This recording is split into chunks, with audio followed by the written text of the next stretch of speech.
ఎందుకు చెప్పారు?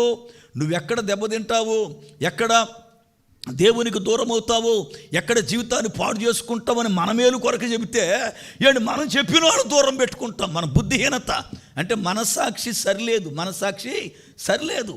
ఎప్పుడైతే చిన్నోళ్ళు చెప్పని పెద్దోళ్ళు చెప్పని మేలు కొరకు ఒక మంచి మాట చెబితే ఖచ్చితముగా దాన్ని హృదయములోకి తీసుకోండి. అది మీకు ఆశీర్వాదం. దేవునికి స్తోత్రం, హల్లెలూయా.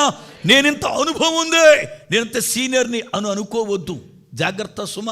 నాకేంటి అని ఎప్పుడు అనుకోవద్దు, అది తప్పు.